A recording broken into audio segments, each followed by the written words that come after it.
E aí pessoal, beleza? Aqui quem tá falando novamente é o Lucas.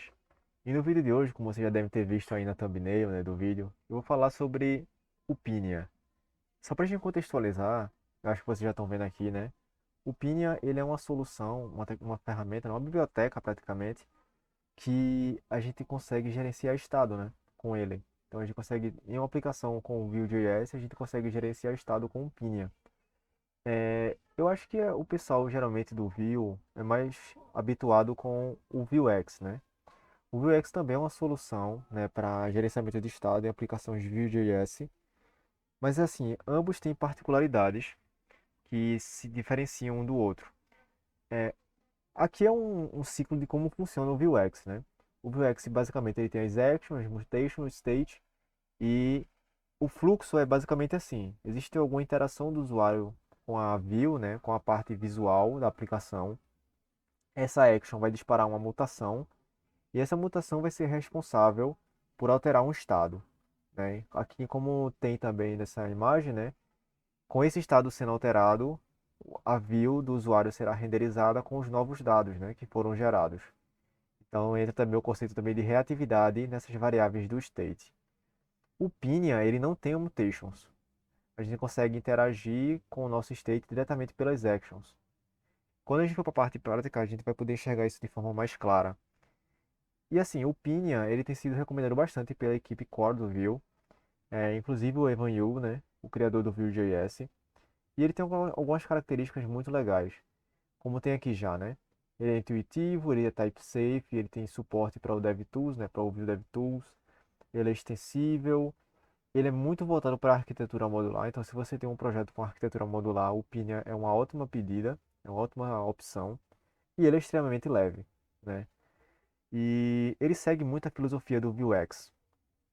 Ele começou em 2019 a ser desenvolvido por uma equipe, né, de desenvolvedores, e eles tinham o objetivo de justamente fornecer uma solução para gerenciamento de estado completamente voltada para a Composition API, né, que estava praticamente saindo suas versões beta, né, nessa época de 2019.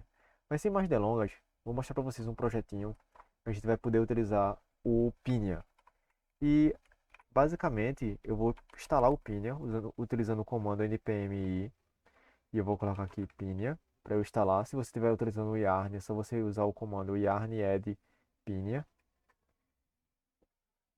Fazendo a instalação, eu já vou mostrar para vocês enquanto ele instala, né, para a gente ganhar tempo. Seguinte, eu criei uma aplicaçãozinha aqui bem simples, onde a gente vai ter, só tem só essa logo do Pinia mesmo, aqui vai ter um valor de um contador. Então a gente vai alterar esse valor, um valor que vai estar vindo da store do Pinia.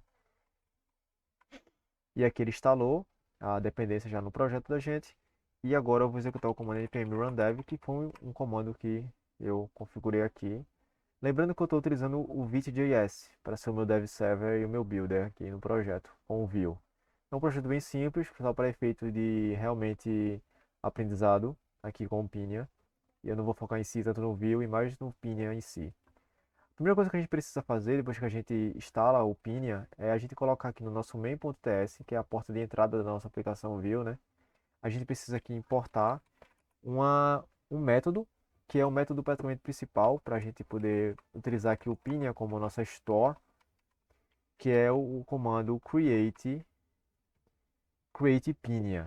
É um nome bem, é bem, né, direto ao ponto.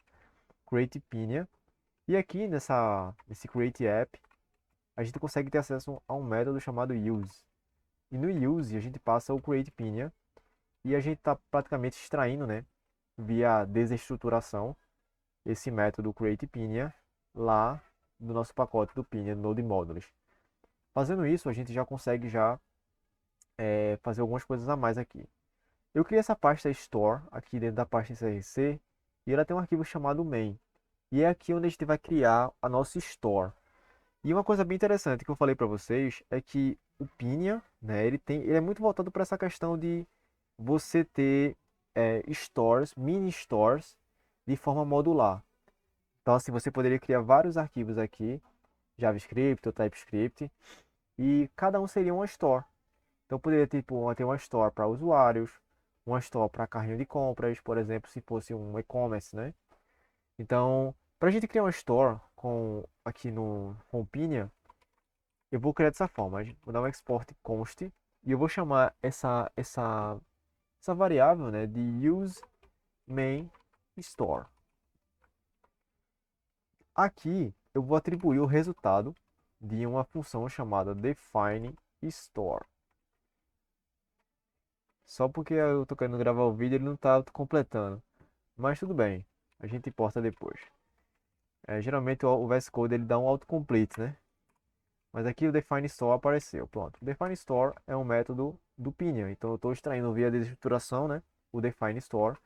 E se eu botar aqui o mouse, eu vou ver que ele aceita alguns parâmetros, né? E um deles é uma string que ele coloca ali como ID. E esse ID é justamente um identificador. Então eu vou colocar como se fosse main. É só para ele facilitar o Pinia na hora de ele criar store. E ele tem um identificador, né? Que vai ser uma string. O segundo parâmetro é um objeto. Então, nesse objeto é onde a gente vai passar o nosso state. O state ele vai ser basicamente uma função. Vai ser um arrow function aqui. Vai ser um arrow function. E dentro dessa arrow function, ele vai ter aqui todas as nossas variáveis. E eu vou criar uma chamada counter. E ela vai ter o valor inicial como zero. Agora que a gente já criou nosso state, eu vou criar as actions, que é justamente os métodos que eu vou utilizar para alterar esses estados, quando ocorrer alguma ação na view do usuário. Ou pode até não ser na view do usuário, pode ser chamada basicamente através de algum ciclo de vida, né? Um onMounted, por exemplo, que a gente tem aqui na Composition API. Então, o método que eu vou criar, ele se chama increment, e ele vai ser um método que vai ser responsável por pegar esse counter, this.counter, e ele inserir mais um. Então ele vai fazer um mais mais. Então toda vez que eu chamar increment, ele vai pegar o valor atual de counter e vai inserir mais um. Fazendo isso, a gente já tem a nossa store. Mas assim, de nada adianta criar store se a gente não pode utilizar ela, certo? Então para a gente utilizar ela, a gente precisa fazer alguns passos, né? Para a gente poder utilizar o que foi aqui, o que foi definido na nossa store, né? E aqui eu tenho uma aplicaçãozinha, como eu falei para vocês verem isso, é uma aplicação bem simples, né? Tem o app.view e eu tenho o home.view como componente aqui. No home.view é onde a gente vai pegar esses dados. Eu até criei um botão aqui. Quando a gente clicar nesse botão, ele vai incrementar o valor que está lá na Store. Lembrando que esse valor ele começa com zero, certo? Ele começa com o valor inicial como zero. Então, o que a gente pode fazer aqui é o seguinte: a gente pode fazer a primeira coisa a gente precisa criar uma instância da nossa store. Então, para eu criar uma instância da minha store, eu posso fazer dessa forma. Posso fazer use, né, main store. Quando eu faço isso, eu preciso importar o meu use main store. Então, fazendo isso agora, eu criei uma instância para minha variável main, que agora recebe use main store, que é basicamente essa const aqui. E ela aqui tem uma estrutura de que eu estou atribuindo o resultado de uma função para uma variável. Então, como eu dei um export aqui, né, eu consigo extrair esse use main store e trazer ele para cá, para minha instância do main, né? Então, fazendo isso, eu consigo agora fazer o seguinte: eu consigo mapear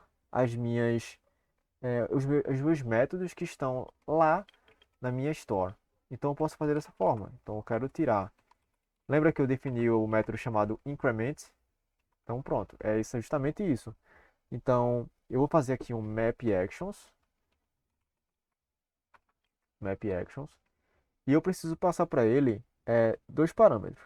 O primeiro é store, que eu quero utilizar, que no meu caso é useMainStore, e eu preciso também passar um outro parâmetro para ele, que é justamente que é justamente o método que eu quero extrair da minha store. Ele dá até um autocomplete aqui, né, que ele achou aqui o increment. Então agora eu já consigo ter aqui nesse increment, estou extraindo esse increment daqui das minhas actions, que foi criado lá na minha store, né? Isso. Então, fazendo isso, agora eu tenho acesso ao seguinte. Lembrando que, tipo, eu trouxe para cá, criei uma instância, né, da minha store, trouxe o método, mas eu não trouxe o valor, né? Eu não trouxe ainda o valor que está contido lá na minha store. Então eu posso até criar aqui também uma const para pegar o meu counter. Lembra que eu defini aqui como counter no meu main? Pronto, então eu quero agora extrair esse counter daqui. E para fazer isso, é uma sintaxe que é bem tranquila. Porém, uma coisa que é interessante dizer é que eu vou precisar utilizar esse store to refs. Esse é um método do próprio Pinia, porque é o seguinte, quando eu pegar o counter, se eu não utilizar o store to refs, o que vai acontecer é que toda vez que eu atualizar o meu valor de counter, por debaixo dos panos ele vai estar sendo atualizado. Porém, ele não vai estar notificando a minha view. Então eu vou ter um problema. Eu vou estar alterando o estado lá da minha view, porém ele não vai estar alterando. Caso eu vou estar alterando o estado lá da minha store, mas ele não vai estar alterando a view para o meu usuário. Então eu preciso utilizar o store to refs. E aqui eu vou mapear o evento de clique, né? Que é praticamente como se fosse um shorthand para o evento clique, ele até mostra aqui, ó. Então no clique eu vou chamar o método increment. Esse método por si só, ele é responsável por pegar o valor que está na store de counter e inserir mais um. Então se eu for lá para minha página, eu tenho aqui, ó, o valor do contador está como zero, que é o valor inicial que eu acho que vocês lembram lá no início, né? E se eu for olhar aqui no meu main, é o valor inicial do meu counter. Quando eu aperto aqui, ele vai começando a incrementar. Então agora eu tenho 1, 2, 3, 4 e assim sucessivamente, certo? Vamos supor que eu quisesse, por exemplo, pegar esse counter e, por exemplo, somar ele mais 10. Então o valor inicial vai ser sempre mais 10. Então eu posso fazer isso também. Então deixa eu reiniciar aqui a página para ele zerar a store. E agora, por algum motivo ele não pegou esse valor. Mas como eu mostrei para vocês, a gente consegue fazer o esquema de incrementar e poderia também decrementar valores. Vamos supor que fosse um menos menos aqui. Então eu poderia também fazer isso aqui tranquilamente. E ele começaria a ficar com valores negativos. Então era isso que eu queria mostrar para vocês, no vídeo de hoje. Depois a gente pode pensar em um projetinho eh, utilizando o Pinia, mas fazendo o consumo de API e a gente inserindo dados novos aqui, vindos de uma API. Então seria acho que um exercício bem legal também pra gente poder exercitar mais o Pinia. E é isso, pessoal. Espero que vocês tenham aprendido alguma coisa. Espero que esse vídeo tenha sido agregador para você de alguma forma. Qualquer coisa, escreve nos comentários se faltou alguma coisa, se eu falei alguma coisa errada. Muito obrigado se você chegou até aqui.